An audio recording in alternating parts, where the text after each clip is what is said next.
쉬운 경제, 살아있는 경제, 우리 집 경제 이야기, YTN 라디오 생생경제. 오늘 가장 뜨거운 경제 뉴스를 제일 생생하게 전해드리는 시간입니다. 긴급재난지원금의 범위, 금액, 형식에 대한 논의가 매일 이어지고 기사가 계속 쏟아지고 있습니다. 그래서 언제 누구에게 도대체 얼마를 준다는 거야? 이것만 말해줘 라고 말씀하시는 분들이 많아지는 것 같은데요. 지금까지 나온 이야기 좀 정리해 볼게요. 나라살림연구소 이상민 연구위원 함께 하셨어요. 위원님 어서 오세요. 예, 안녕하세요. 자, 우리가 위원님을 모시고 다뤘던 이 긴급재난지원금, 결국은 전 국민에게 모두 주는 쪽으로 가닥이 잡히는 것 같아요. 예, 그런 것 같습니다. 근데 어떻게 보세요? 그러니까 일단 뭐 여당, 야당 전부 다 이제 전 국민에게 보편적으로 지급하자라고 생각을 하고 있는데요. 근데 네. 아직까지 기획재정부는 이 선별 지원을 계속 주장을 하고 있어요. 그래서 뭐 확실하게 보편적으로 지급한다 아니면 선별적으로 된다라고는 아직까지는 말은 확신할 수 못하고요. 없습니까? 그래서 기획재정부가 선별적인 지원 방식을 아마 추경안이라는 형식으로 국회에 제출할 거고 국회에서 이제 논의를 해서 확실하게 정해지게 되는 거죠. 그러니까 기재부는 직접 돈을 집행하고 줘야 하는 부서니까 예, 아무래도 더 보수적으로 예, 그렇죠. 선별적으로 줘야 한다라고 지금 주장하고 있는 것 같아요. 예.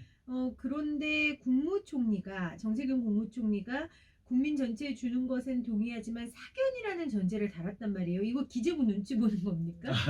예. 총리가 기재부 눈치 봅니까? 이게 사실 좀 재밌는 표현이었는데요. 네. 이게 그 국무총리가 사실 뭐 실무적으로는 행정부의 수장이잖아요. 네.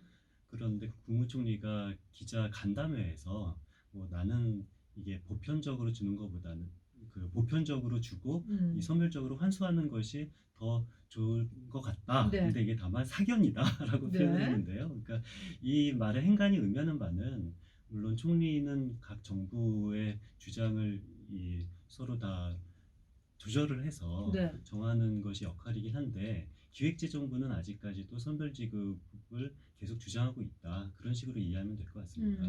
보편적으로 주고 선별적으로 환수하자라고 지금 정세균 총리는 이야기를 하고 있지만 아직까지 지금 결정된 게 아니에요. 예, 맞습니다. 근데 국회에서 정해지게 되는 거죠. 어떻게 결정될 것 같아요?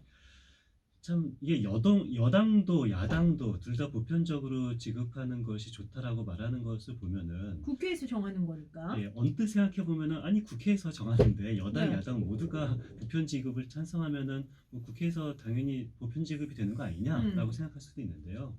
사실 아직까지는 모를 일이에요. 아, 그래요? 왜냐하면은 그 기획재정부가 정부가 증액에 대해서는 동의를 해야만 됩니다. 아무리 국회에서 증액을 요구해도 형식적으로는 기획재정부가 동의를 해야 되는 거고 이게 무려 헌법에 써져 있는 말이에요. 헌법에 따라서 정부의 동의 없이 국회는 증액할 수 있는 권한이 없기 때문에 그래서 확실히 정해지진 않았습니다만 그래도 약간 예측을 한다면 여야가 정치적으로 합의를 하면은 기재부는 따르지 않을 수가 없겠죠. 정부의 동의 없이 국회가 증액할 수 없다라고 하셨는데 그래서 대통령 긴급재정 경제명령이라는 이야기가 계속 나오는 겁니까? 이게 뭡니까? 그러니까 긴급 경제 명령이라는 것은 그 원래 원칙에 따르면은 법이든 예산이든 네. 국회가 심의를 해야지만 정해지는 거잖아요. 그런데 국회 심의를 거치지 않고 이게 먼저 사전적으로 긴급 명령을 통해서 쓸 수 있게끔 하자라는 거가 긴급 명령권인데요. 그런데 이게 사실 뭐 코로나 사태가 긴급한 상황이다라는 것은 뭐 동의를 할 수가 있지만 근데 긴급 명령권이라는 것이 긴급한 상황이면 다 할 필요가 있는 것이 아니라 국회를 소집할 수 없는 긴급한 상황에서 긴급 명령권이 의미가 있는 건데요. 뭐 아무리 뭐 총선이 있다 하더라도 뭐 총선은 다음 주에 끝나는 거고요. 그렇죠. 국회 소집이 어렵지 않은 상황에서 긴급 명령권을 할 필요는 없을 것 같습니다. 그러니까 이게 현실적으로는 뭐 그렇게 될 일 같지는 않다라는 말씀이신 거죠. 이게 야당이 주장한 거잖아요. 그러니까 야당도 주장하고 여당도 주장하는데요. 네. 근데 이것이 조금 우스운 게요. 국회가 스스로 권한을 내려놓고 긴급명령권을 할 수가 있다라고 말하는 것은 이상하고요. 그런데 긴급명령권이 굉장히 하면 안 되는 것이 예를 들어서 정부가 예를 들어서 선별적인 그런 지원을 하든 보편적인 지원을 하든 뭐 부작용은 있을 수밖에 없어요. 그러니까 부작용을 감안하고 지금 상황이 너무 엄중하니까 해야 된다라는 건데 예를 들어서 의사가 수술을 해야 될 때 부작용이 있을 수밖에 없잖아요. 수술은 동의를 구해야 됩니다. 반드시 환자와 그렇죠. 보호자한테 동의를 구하고 이건 부작용이 발생할 수 없다. 그럼에도 불구하고 해야 된다라고 해야 되는 건데, 근데 이게 동의라는 것은 국민의 동의인 거고, 네. 국민의 동의라는 것은 국회의 동의가 필요한 거잖아요. 국회 동의 없이 긴급 명령권으로 부작용이 우려되는 정책을 할 수는 없는 거죠. 지금 여야 다 대통령 긴급재정 경제명령을 이야기하고 있는데 아무래도 여당은 대통령의 권한을 좀 강조하고 싶은 것 같고 야당은 대통령에게 책임을 결국은 그런 식입니다. 넘기는 것 같은 정치적인 예, 이유가 둘 다 있는 것 같네요. 맞습니다. 책임은 국회가 져야 됩니다. 알겠습니다.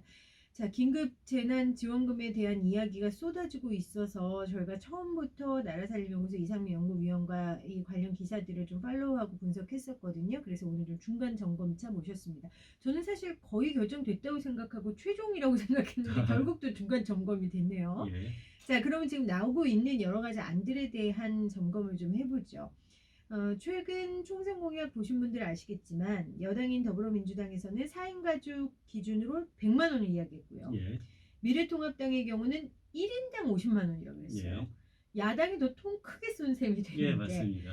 금액 차이 어떻게 보세요? 꽤 큰 거죠. 1인당 50만 원이면 4인 가족이면 200만 원이고. 그렇죠?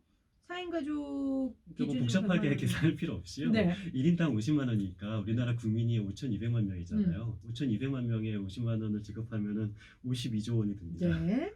그리고 4인 가족으로 100만 원이면 이건 어느 정도일까요? 구체적으로 나오지는 않겠지만 아무튼 이거보단 덜하겠죠. 예, 그렇죠. 52조보다. 그 구체적으로 한 13조 원 정도 들 것 같습니다. 그러니까 차이가 4인 가족에 꽤 선별적으로 지원하는 기재부 안이 한 9조 원 정도고요. 그 4인 가족에 모든 4인 가족에 지급하는 것이 13조 원, 그리고 1인당 뭐 50만 원씩 지급하는 것이 한 100만 원이면은 네.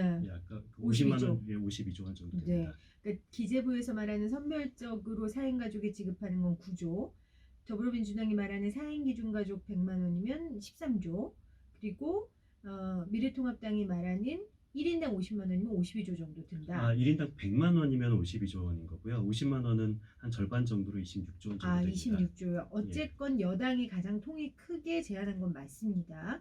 그렇다면 야당이 예. 그렇다면 나라살림연구소에서 판단하는 적정 금액은 어느 쪽에 더 가깝습니까? 여기서 적정 금액을 가지고 논쟁하는 것이 사실 저는 무의미한 것 같아요. 일단 합의가 되는 것부터 빨리 처리하는 것이 더 좋지 않을까라고 생각이 들고요. 아니 그 합의가 적정 금액이 나와야 되는 거 아닙니까? 그러니까 일단 최소한의 합의, 최소한의 합의부터 먼저 어떤 하고, 방식으로 할 건지. 그렇죠. 네. 최소한의 합의가 되는 뭐 50만 원까지는 모두가 합의가 된다면, 뭐 40만 원까지 합의가 된다면 이번에는 40만 원을 지급하고 이거 가지고 부족하다면 나중에 한 번 더 지급을 하는 것이 저는 더 좋다라고 생각을 하는데요. 네. 원래 경제나 행정은 예측이 아니라 대응이다라는 말이 있거든요. 그러니까 우리가 지금 현재 경제 위기에서 가장 좋은 금액을 잘 예측을 해서 50만 원이 좋은지 100만 원이 좋은지를 예측하는 것이 아니라 일단 합의가 되는 것만큼 50만 원을 지급하고 그리고 나서 또 상황이 더 안 좋아지면은 뭐 안 좋아지지 않아서 50만 원으로 끝났으면 저는 좋겠습니다만 안 좋아진다면 나중에 또 그 돈을 지출할 수 있는 그런 식으로 대응을 잘 하는 것이 더 중요합니다. 자, 예측이 아닌 대응이 필요하다라는 말을 인용해 주셨습니다. 지난번에도 저희가 짚어봤지만 이걸 현금으로 줄 건지 아니면 지역화표로 줄 건지도 갑론을박 아니겠어요? 예. 이재명 경기지사 같은 경우에 계속해서 지금 지역화표로 빨리 주자고 얘기하고 있고 어떻게 생각하세요? 저는 이것도 뭐 현금이냐 지역화폐냐 이렇게 논쟁할 필요가 없다고 보는데요. 빨리 결정해서 빨리 해라 뭐든. 예. 그러니까 이게 사실 일각에서는 현금을 주면은 뭐 지출하지 않고 가지고 있기 때문에 지역화폐가 좋다라는 말도 하는데요. 그런데 사실 지역화폐를 지출을 하면은 그만큼 현금이 세이브가 되는 거니까 지역화폐는 현금이나 저는 마찬가지라고 생각을 하고요. 그러니까 마찬가지라면 차라리 더 빨리 지출할 수 있는 현금이 더 낫다라는 개인적인 사견을 가지고 있습니다만. 네, 총리도 사견 얘기하는데 의원님 그렇죠. 사견 얘기하셔도 저는 돼요. 공직자가 아니니까 사견이 있습니다. 네, 알겠습니다. 근데 그런 사견이 있습니다만 뭐가 돼도 저는 합의가 되는 거 먼저가 더 좋다고 봅니다. 자, 지금까지 살펴본 거 사실 지리한 논쟁이었어요. 지난번에 나왔을 때도 했던 얘기고 그럼 좀 새로 나온 이야기 나눠보죠. 홍남기 부총리가 가족 돌봄 비용을 1인당 50만 원을 지원하겠다고 했어요. 이게 일단 뭡니까? 가족 돌봄 비용은요, 그 직장에 다니는 노동자가 내가 가족 돌봄을 위해서 휴가를 써야겠다라고 말하면은 이게 없었던 휴가이기 때문에 직장에서 돈을 줄 수는 없죠. 그러니까 무급 휴가인 거죠. 네. 근데 직장 입장에서는 돈을 안 주지만 근로자 입장에서는 돈 안 받고 휴가를 쓰는 것은 어렵잖아요. 그렇죠. 그래서 직장 대신 정부가 그렇다면 돈을 대신 주겠다. 하루에 한 5만 원 정도 주겠다라는 제도가 올해부터 신설된 제도입니다. 이게 코로나19 터지기 전에도 그러니까 원래는 그 5일을 한도로 받을 수 있는 네. 제도였는데요. 근데 이번에 좀 5일 가지고는 안 되잖아요. 요즘 학교도 안 맞아요. 가고 그러니까. 그래서 2배 늘리겠다. 그러니까 열흘 동안 이 가족 돌봄 휴가를 가면은 그 국가가 기업 대신 하루에 5만 원씩 주겠다. 그래서 1인당 50만 원이군요. 예, 그렇게 되는 겁니다. 그러니까 이제 저 같은 경우에도 아이 둘이 학교 유치원을 못 가고 있거든요. 그렇죠. 그러니까 제가 만약에 가족 돌봄 휴가를 낸다면 열흘 동안 저는 50만 원을 받고 아이들을 돌볼 수 있는 예, 거죠. 맞습니다. 네. 자, 그럼 이 가족 돌봄 비용 어떤 예산에서 가져와서 주겠다는 겁니까?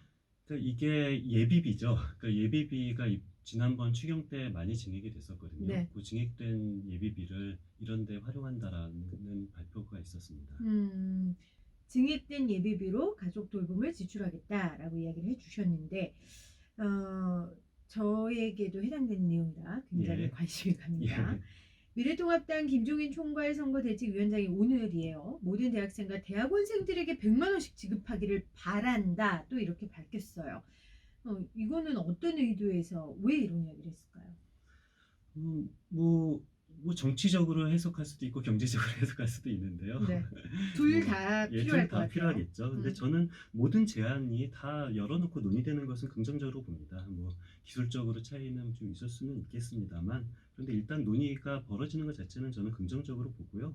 근데 예. 논의만 벌어지는 건 이제 안 될 것 같아요. 왜냐면 매일매일 뭐 준다. 근데 받은 사람도 없고 언제 준다는 얘기도 없고 그렇죠. 이러면 변죽만 울리고 짜증만 나요. 그러니까 국민들 정치는 입장에서. 큰 틀에서 한번 정하고 그렇죠. 우선순위는 이제 국민들이 논의를 해서 선별을 해야죠. 근데 국민들이 논의하면 좋겠지만 예. 그렇게 다 할 수 없으니 말씀하신 대로 국회나 정치권에서 우선순위를 정하고 큰 틀을 잡아주고 예. 해당 부서들이 예를 예. 들어 뭐 대학생과 대학원생들이면 교육부에서 주고 가족돌봄 비용은 여성가족부에서 주고 이렇게 빨리빨리 분배가 돼서 실질적으로 일을 해야 되는 거 아닙니까? 제가 너무 국민의 한 사람으로서 너무 감정이입하는 것 같은데. 그렇죠. 이게 사실 돈이 필요하지 않는 사람은 없어요. 그럼요. 그러니까 대학생도 필요하고 뭐 해고자도 필요하고 폐업 중소상공인도 다 필요하거든요. 네. 그래서 이런 분들에게 다 어느 정도 지원이 필요하다라는 것은 뭐 모두가 생각하는 건데 문제는 우선순위죠. 그 우선순위는 뭐 국민들과 같이 이제 국회에서 빨리 논의를 해야죠. 지금 이 학생들에게 주는 비용도 교육부 예산 활용하면 충분히 가능하다고 김종인 위원장도 이야기했고 신세동 공동선거위원장도 전체 인원 200만 명 정도에 2조 원 드니까 이거 대통령이 긴급재정 경제명령권 발동하면 된다 이랬거든요. 네. 앞서 우려도 표현해 주셨지만 이쯤 되면 아까 제가 화낼만 한 거예요. 이게 무슨 도깨비방망이도 아니고 어떻게 하겠다는 건가 국민으로서 이런 생각하고 나라살림연구소에서도 감시하는 입장으로서 좀 입장이 있으실 것 같아요. 이런 모습 보시면서. 뭐 김정인 위원장 같은 경우는 100조 원을 마련할 수 있다고 말을 했죠. 네. 그러니까 기존 예산 올해 정부 지출이 한 512조 원인데 이 중에서 구조 조정을 하면은 한 100조 원 정도는 마련할 수 있다라고 발언을 하셨어요. 근데 네. 저희가 실제로 100조 원을 과연 마련할 수 있을지 512조에 있는 모든 예산을 샅샅이 다 분석을 해봤어요. 네. 그랬더니 저는 결과적으로 한 1조 원 정도는 마련할 수 있다라고. 1조 원이요 현실적으로? 그러니까 근데 100조 원이라 그러셨어요. 예를 들어서 1조 원을 어떻게 마련할 수가 있냐? 네. 저는 구체적으로 들여다보니까 그 여비나 업무 추진비 같은 것들이 이미 기존에 편성된 것들이 있잖아요. 예를 들어서 국회의원 외교 같은 예산이 있는데 네. 이런 것들은 실질적으로 오래 쓰기가 어려운 예산이잖아요. 그래서 이런 예산들을 이게 적극적으로 이용이나 전용을 해서 이런 지원금을 마련을 해보면은 저는 한 1조 원 정도는 마련할 수 있겠더라고요. 1조 원과 100조 원은 굉장한 차이인데. 뭐 차이는 큰데요. 근데 네. 제가 걱정하는 것은 그러니까 뭐 기존 예산 못 쓸 것을 여기다 써라라는 것은 저는 긍정적으로 봐요. 못 써서 남기는 것보다는 당연히 재난지원금으로 써야죠. 근데 다만 기존 예산으로 쓸 수 있는 것을 재난지원금으로 쓰는 것은 조금 부작용이 있거든요. 그러니까 예를 들어서 뭐 SOC를 여기다 쓰자, 재난지원금에 쓰자라는 말도 있는데, 근데 SOC가 갖고 있는 사회적 장점도 있어요. 분명히 SOC를 통해서 우리나라 부가가치, GDP를 창출시킬 수 있는 효과가 있는데, 네. 이거를 하지 말고 재난긴급지원금에 쓰자라는 것은 오히려 너무 부작용이 있어서, 그러니까 이런 식으로 국채 발행을 안 한다라는 명분 때문에 이런 구조조정 얘기를 많이 하는데요. 네, 맞습니다. 그렇다면 저는 뭐 결론만 말씀드려서 못 쓸 돈은 열심히 구조조정을 해서 재난지원금에 쓰자. 다만 다른 곳에 쓸 수 있는 것은 억지로 구조조정을 하기보다는 차라리 국채를 발행하는 것이 네. 더 부작용이 적을 수 있을 것이다 라고 생각을 합니다. 그러니까 급한 불 끌려고 다른 데 써야 할 꼭 필요할 돈들을 끌어다 쓰는 것보다 차라리 국채 발행이 예, 낫다라는 맞습니다. 말씀이신 거예요. 자, 일단 아직 어떻게 해야 할지 정리가 안 돼 있는 상황이지만 지금까지 나온 것 중에서는 선별적으로 줄 때 기준을 종부세나 건보료로 주겠다 이렇게 나온 거죠. 예, 지금까지. 맞습니다. 이건 어떻게 보세요? 근데 이건 또 2년 전 기준인 거죠. 그러니까 2년 전 그렇죠. 건보료. 그러니까 건보료라는 데이터 자체가 그렇죠. 뭐 직장인 같은 경우는 올해 데이터도 있긴 있는데요. 근데 뭐 직장인보다는 자영업자가 지금 더 큰 문제잖아요. 직장인은 어차피 월급이 따박따박 나오니까. 맞습니다. 근데 자영업자의 데이터는 올해 데이터가 아니라 작년 또는 재작년 데이터가 되는 거예요. 그러니까 재작년에 장사가 잘 됐던 자영업자, 그리고 그렇죠. 이번 코로나19 위기를 통해서 장사가 거의 안 되는 자영업자는 재난지원금을 받을 수 없는 구조이기 때문에 많은 문제가 있죠. 종부세는요? 그러니까 종부세 같은 경우가 나온 이유가 이것도 기술적인 문제인데요. 그러니까 직장인 같은 경우는 소득에만 이 건보료가 책정이 돼요. 근데 자영업자 같은 경우는 소득 플러스 재산에도 그렇죠. 건보료가 책정이 되거든요. 네. 그렇다면 자영업자 입장에서는 억울한 거예요. 나는 내가 재산이 있다고 나는 돈을 못 받는데 직장인은 재산과 상관없이 다 돈을 받나? 그렇다면 그럼 직장인도 재산 기준을 집어넣어야겠다. 근데 재산 기준으로 집어넣을 수 있는 통계 자체가 우리나라에 존재하지 않아요. 그렇다면 종부세를 한번 넣어봤는데, 근데 종부세라는 것이 모든 재산에 부과되는 것이 아니잖아요. 금융재산에는 당연히 종부세는 부과가 안 되는 거고, 네. 같은 부동산 자산이라 하더라도 주택이나 토지 같은 경우는 종부세가 부과가 되지만 상가, 빌딩 같은 경우는 종부세가 부과가 안 되거든요. 그래서 종부세를 집어넣으면은 또다시 문제가 생길 수밖에 없는 구조가 되는 거죠. 그러면 위원께서는 만약에 선별적으로 준다라고 정부에서 결정을 하면 어떤 기준으로 선별해야 된다고 생각하세요? 참 선별을 한다라면은 지금 현재 기준이 저는 최선이라고 봐요. 그럼에도 예. 지금이 최선이다. 예, 선별을 한다면은 뭐 이거보다 더 좋은 기준이라는 것은 사실 물리적으로 존재하기가 어렵습니다. 그렇군요. 그래서 차라리 그냥 보편적으로 주고 선별적으로 환수하는 게 더 합리적이다. 예, 저는 그렇게 생각하고 있습니다. 네. 나라살림연구소 이상민 연구위원과 함께 긴급재난지원금에 대한 이야기 나눠봤는데 오늘도 역시 결정판은 아니었습니다. 예. 제발 이걸로는 더 이상 안 모셨으면 결정판으로만 모셨으면 좋겠습니다. 저도 그랬으면 좋겠습니다. 빨리 결정해 주십시오. 촉구합니다. 고맙습니다. 예, 감사합니다.